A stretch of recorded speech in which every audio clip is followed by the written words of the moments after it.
printer's warmed up, and I tried an initial print there. The extruder, that red thing, is set a little high, so it's not sticking to the pad very well. So I'm going to go into, I'm using Cura here. I should have started from the beginning, but this is Cura 15.04.2. This is the one that works with the Printbot as far as I know. So I need to change the height of that extruder. So I'm going to go M, capital M, 501, enter. And this bottom one here, Echo M212. So capital M 212 space, and we're just going to do the Z, which is 0 right now. And since we want it to go down, we're going to give it a negative number. So I'm just going to do a really low set. We'll go 0.2 and enter that, and then capital M 500 to enter to save, and then M, capital M 501 to see the change that was made there. Alright, now that we made our change and we scraped the old little bit of a layer off with my propeller, and then you wipe it off with some Windex, your little towel. Just make sure it's a nice clean surface there.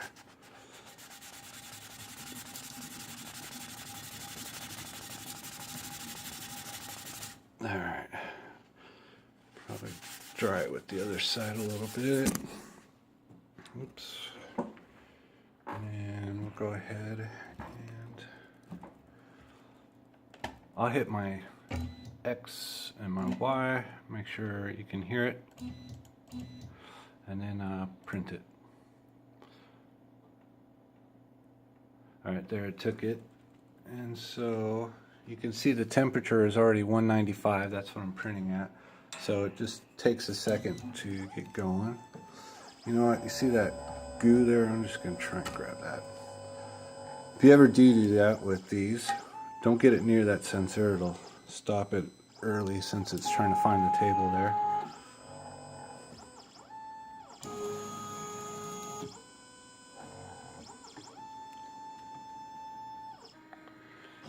And let's see if we can tell if it's the right height.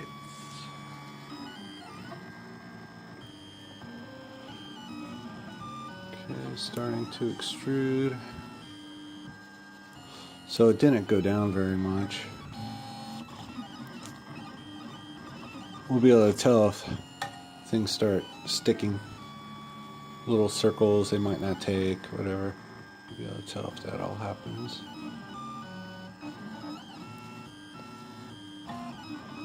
So far, so good.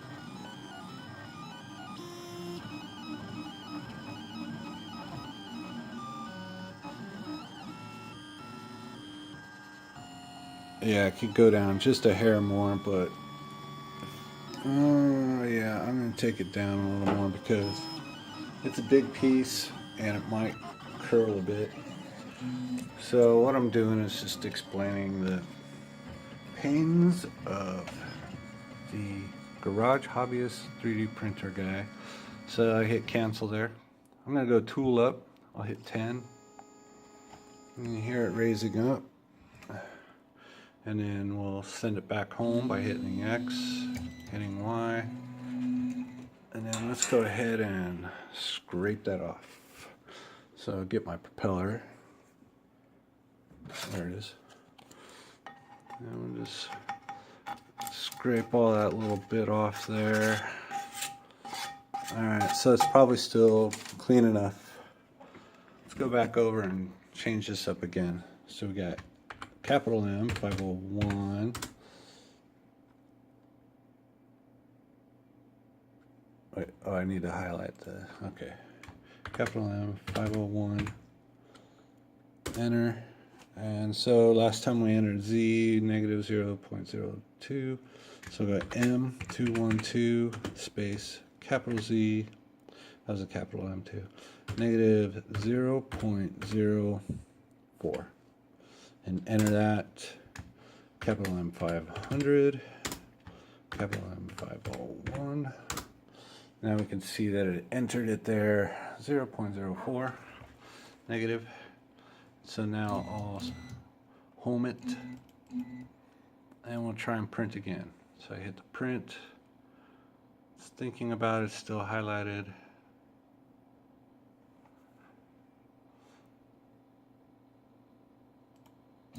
There we go. I had to click it again. You know, the software, at least for this, if you leave it printing all night, like these 12-hour ones I'm doing now, come back in the morning and the window won't open and it's not responding and you got to restart the whole thing. It's not that big of a deal, but you know, I'm just saying that you got to work with it.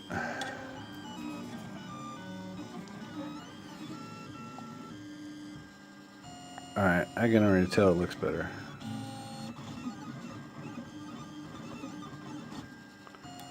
Yeah, I think we're good now. So it's on these big parts. Well, you know what? Normally with a print, you just want kind of a bead that's half pressed down into it. Just enough for when it's laying beads next to each other, they kind of goo into each other just a tiny bit. But on these big ones, I'll have it set a little deeper, harder, presses it against the tape there so that it sticks hard, so to deal with the curling. When it cools, the edges like to peel up. So I guess that's why there's heat beds. That's my next thing I want to get. So just wanted to show real quick how to get a print running. There we go, there's my settings. Alright, thank you.